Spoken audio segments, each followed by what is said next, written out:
Hello, c'est l'histoire corrigée. S'il est vrai que le premier post de QAnon date de 9 mois après l'élection de Trump, il est probable que cette psychose ait ouvert la voie à l'arrivée du président, car on trouve déjà des accusations gratuites concernant Hillary Clinton, alors rivale de Trump, 4 mois avant les votations. N'oublions pas non plus que les politiciens accusés d'être complices du réseau pédosataniste sont les démocrates. Le 2 juillet 2016, un certain FBI Anon, un analyste et stratège de haut niveau autoproclamé, qui prétendait avoir une connaissance intime du fonctionnement interne de l'affaire Clinton, a commencé à publier sur 4chan des mensonges concernant l'enquête de 2016 sur la fondation Clinton et a affirmé qu'Hillary Clinton serait emprisonnée si Trump devenait président, car liée à des affaires de corruption et de scandales sexuels. Mais si tout était vrai, si ce personnage était réellement un enquêteur haut placé et les Clinton liés à des affaires de secte pédophile, on voudrait le savoir. C'est-à-dire que ce personnage devrait être très motivé à nous partager le fruit de ses enquêtes, sa méthode et surtout ses preuves. Il devrait vouloir qu'on le croie et avoir l'amour-propre d'être crédible. Au lieu de ça, il nous balance des affirmations non argumentées en pleine face et nous demande de le croire sur parole. Enfin, à Washington se trouve un restaurant pizzeria et salle de concert très actif dans la culture LGBT nommé Comet Ping Pong en raison des tables de ping-pong s'y trouvant. Certains bruits courent déjà sur ce restaurant. On y verra notamment une protestation homophobe en décembre 2016 dont certains discours semblent confondre homosexualité et pédophilie. Tell me why this pizza place isn't even open at noon. Plusieurs protestations auront lieu, basées sur les mêmes bruits de couloir. Wikileaks dévoile en 2016 des mails de John Podesta, le directeur de campagne de Hillary Clinton, organisant un rendez-vous au restaurant Comet Ping Pong en vue d'une levée de fonds pour Hillary. Ces mails sont facilement disponibles, je vous mets en description de la vidéo le lien pour la totalité des mails de Podesta. Mais voilà qu'une horde d'enquêteurs autoproclamés s'est mis en tête de trouver des sous-entendus dans ces mails interprétant le restaurant comme lieu de rituels satanistes pédophiles. Par exemple, l'expression cheese pizza a les mêmes initiales que child pornography. Il semblerait que ce code existe vraiment et son utilisation dans une petite annonce a même permis l'arrestation d'un vrai pédophile. Mais si des gens se mettent à le chercher dans des communications concernant une pizzeria, c'est qu'ils sont complètement cons. Parmi les arguments également, le gérant du restaurant invité à cette levée de fonds s'appelle James Alefantis. Pour certains, ça ressemble en français à « j'aime les enfants ». Mais je comprends pas la logique, les parents de Alefantis auraient volontairement nommé leur fils James pour que la proximité sonore avec la phrase francophone fasse de lui un pédophile ? Ou alors c'est un pseudonyme choisi pour aider les chercheurs de véritude à découvrir la vérité cachée qu'ils ne doivent surtout pas trouver. C'est quoi l'explication ? Pas étonnant que pour certains ce soit devenu un gag. Bref, pour ceux que ça intéresse, la chaîne YouTube Le Débunker des Étoiles détaille très bien les mails de Podesta ainsi que l'absurdité de leur interprétation.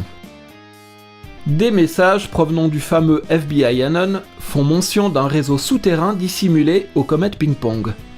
Ces lieux souterrains sont nommés Deep Underground Military Bases, donc des bases militaires souterraines profondes, que l'on désigne par leur abréviation DUMB. Ça ne s'invente pas. FBI Anon serait-il en train de se foutre de son public ? À partir de là, le restaurant est devenu la cible de harcèlement. Dans la tête de certains, si une levée de fonds liait ce restaurant à Hillary Clinton, ça ne pouvait dire qu'une chose, ils étaient tous impliqués dans un même vaste réseau pédosataniste. Les complotistes sont ensuite entrés dans une course folle, publiant des photos d'enfants prétendus provenir du restaurant, alors que chopés en réalité sur des sites random. Ou encore, reprenant des publications de Alefantis avec des photos de ses proches en compagnie de leurs enfants, tout en faisant croire que les enfants en question étaient ceux des clients kidnappés. Le 6 novembre 2016, Alefantis aura déclaré au Washington City Paper « La partie la plus écœurante de cette attaque vicieuse a été le vol d'images Instagram, des images Facebook d'enfants, de mineurs, âgés de 5, 7 et 8 ans, qui ont ensuite été flanqués sur leur forum de discussion comme rien d'autre que des pions. Alefantis a également ajouté que les menaces s'étendent plus loin, aux bâtiments voisins, en raison d'un prétendu réseau de tunnels souterrains reliant plusieurs lieux satanistes entre eux. Cette rumeur de scandale sexuel se voit attribuer le nom de Pizzagate. Dès son élection 4 mois plus tard, Donald Trump nomme Michael Flynn conseiller à la sécurité nationale. Flynn commence alors à tweeter toutes sortes d'histoires sur Hillary Clinton, qui serait une criminelle sexuelle. Son fils se met alors à parler du Pizzagate. Bien entendu, aucune argumentation, aucune source n'est donnée sur toutes ces publications. Mais c'est le fils qui a le culot de mettre les médias au défi de prouver qu'il a tort, s'évitant ainsi lui-même d'avoir à se justifier. Trop facile, il suffit de critiquer ce que les complotistes adorent appeler les médias mainstream. Le 4 décembre 2016, Edgar Madison Welch, alors âgé de 28 ans, décide de se rendre dans le restaurant armé d'un fusil pour sauver les enfants qu'il imaginait enfermés au sous-sol. Durant les 4h30 de trajet, il se filme au volant de son véhicule, transmettant un message à ses filles, leur expliquant qu'il ne peut pas les laisser grandir dans un monde tant corrompu par le mal. Une fois sur place, il a exigé à Alefantis de lui montrer la zone souterraine où étaient enfermés les enfants et tirer 3 coups de feu. Cette fusillade, destinée à intimider le personnel, n'a heureusement fait aucune victime, mais nous imaginons bien le choc. N'ayant trouvé aucune trace de ces réseaux pédosatanistes, Welch finira par se rendre pacifiquement à la police, s'excuser auprès du juge pour le tort commis et plaider coupable pour 4 ans de prison.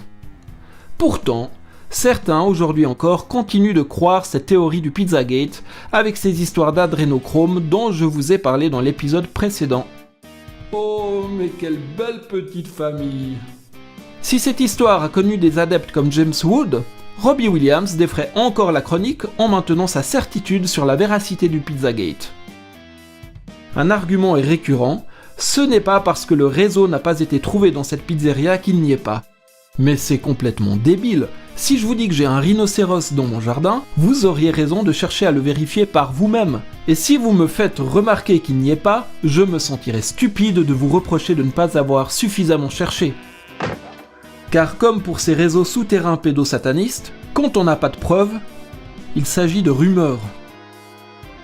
En décembre 2019, Ryan Jazalskis, âgé de 23 ans, tente de déclencher un incendie au Comet Ping Pong, puis s'ensuit plus loin une bagarre avec les policiers. Les procureurs décident que la peine doit être la même que celle de Welch, il est donc condamné à 4 ans de prison lui aussi. Voici quelques autres petites histoires adorables pour l'exemple. 15 juin 2018. Matthew Philip Wright bloque un pont pendant 90 minutes avec son véhicule blindé, armé d'un fusil d'assaut entre autres. Il déclare être en mission pour QAnon et exige de Trump qu'il publie ses soi-disant informations secrètes compromettantes sur Hillary Clinton. 19 décembre 2018, un homme est arrêté en possession de matériel de fabrication de bombes. Selon le FBI, il voulait se rendre à Springfield pour faire exploser un temple satanique afin de sensibiliser la population sur le Pizzagate et le nouvel ordre mondial. Ah, lui, c'est mon préféré. En mars 2019, Anthony Comello tue un chef de la mafia.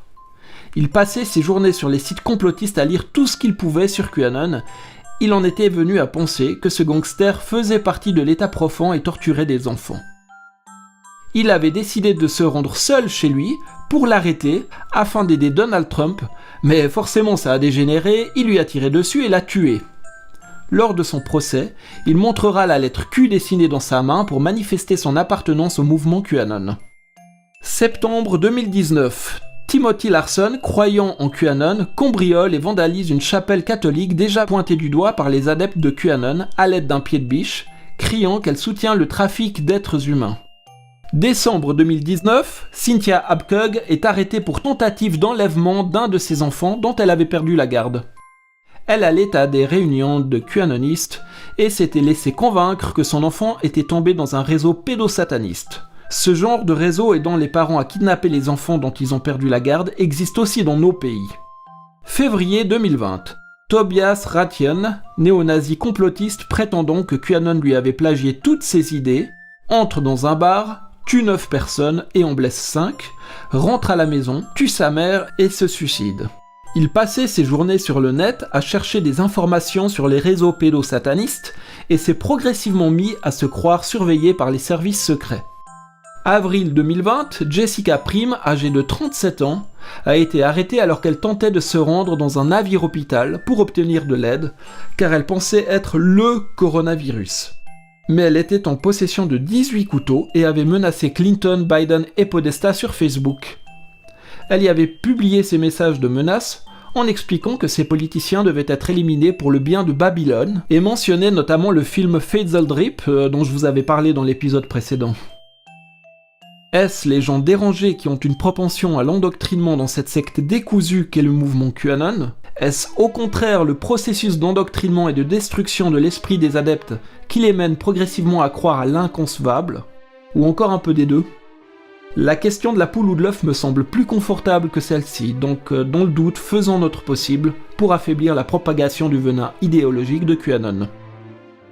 Le FBI lui-même a appelé dans une note interne à se méfier des mouvements complotistes comme QAnon car ils représentent une source potentielle de terrorisme intérieur. Bien entendu, les cas exposés représentent une minorité des adeptes, mais sont les plus visibles et les plus effectifs. Leur nature minoritaire ne doit pas pour autant nous pousser à en dédramatiser la portée sociale. Car si je vous ai présenté là une petite sélection exposant la violence directe du mouvement, la violence passive, en revanche, semble encore bien plus représentative des adeptes et manifeste une pollution des esprits bien plus sournoise. Ce sera l'objet du prochain épisode. Ces réseaux satanistes souterrains kidnappant des enfants sont supposés expliquer les 800 000 disparitions infantiles chaque année aux États-Unis. Mais il y a un problème là-dedans. Ce chiffre de 800 000 représente 1% des enfants mineurs vivant aux States. Donc, comme l'a fait remarquer Wooming, si ce chiffre était vrai, environ 4 élèves devraient disparaître chaque année de chacune des écoles. L'erreur est très simple. Dans ces 800 000 cas, sont comptés les enfants rentrés trop tard à la maison, dont les parents inquiets avaient immédiatement appelé la police. Ou encore les fugues, les parents ayant eux-mêmes kidnappé leur enfant car en ayant perdu la garde, ainsi de suite. Ernie Allen, le président du Centre national des enfants disparus et exploités, explique que plus de 99% de ces enfants rentrent chez eux sains et saufs. Bien sûr, quel que soit leur nombre, les disparitions d'enfants restent des tragédies. Mais instrumentaliser et déformer cette réalité pour propager une théorie boiteuse, je trouve ça obscène. Et justement, en période de Covid, une théorie encore plus farfelue s'est développée. Certains enfants seraient mis au monde dans le seul but de servir ces réseaux souterrains et fournir leur adrénochrome. Par conséquent, ils n'auraient aucune identité, pas d'existence officielle, n'auraient jamais vu la lumière du jour. En raison de telles conditions de vie, ils seraient déformés. On appelle ces enfants les enfants taupes, ou mole children. Mais du coup je comprends plus rien là. Si un tel élevage humain existe dans le but de passer inaperçu, pourquoi compter les disparitions ? Aucun enfant ne devrait par conséquent être enlevé. Bref, le nouveau coronavirus aurait été créé sous ordre du messianique Donald Trump dans le but de profiter du confinement général pour charger l'armée américaine de libérer en toute discrétion ses enfants taupes. Cette histoire est très pratique pour tous ceux qui réfléchissent à l'envers. L'absence de preuves d'une telle opération militaire prouve justement sa réussite. Ouais, faut vraiment réfléchir à l'envers pour y croire. Enfin non, une multitude de publications sur les réseaux sociaux, comme celle-ci, prétendent nous le prouver. Car oui, l'armée américaine est très amicale avec les journalistes qui dévoilent au grand jour ce qu'elle est censée faire dans la plus grande discrétion, n'est-ce pas ? Aujourd'hui, les gens se pressent à être les premiers à publier de nouveaux scoops sur les enfants taupes, comme cette photo virale nous montrant toute une multitude de cadavres retrouvés dans des containers. Faux, c'était le résultat de l'attaque de la Ghouta en 2013. Histoire sordide qui aurait mérité qu'on respecte la mémoire de ces enfants au lieu de leur inventer une autre histoire. On trouve même de beaux poèmes pour les enfants taupes. Le problème est que cette secte complotiste détourne de vrais combats. Par exemple, on a vu de plus en plus de hashtags Save the Children se répandre sur les réseaux sociaux. Save the Children, à la base, c'est une association humanitaire travaillant à faire respecter les droits de l'enfance, donc la survie, l'apprentissage et la protection. Elle existe depuis 1919 et à présent, son image subit une association abusive avec le mouvement QAnon. Et comme on trouve dans nos pays des petits réseaux satellites gravitant autour du dogme ou du culte, comme on le nomme aussi, il est temps de s'en occuper. Au prochain épisode, quelques adeptes seront mis à l'honneur, et on va leur faire plein de petits bisous. Ne t'inquiète pas, ça va bien se passer. Bien se passer, ne t'inquiète pas.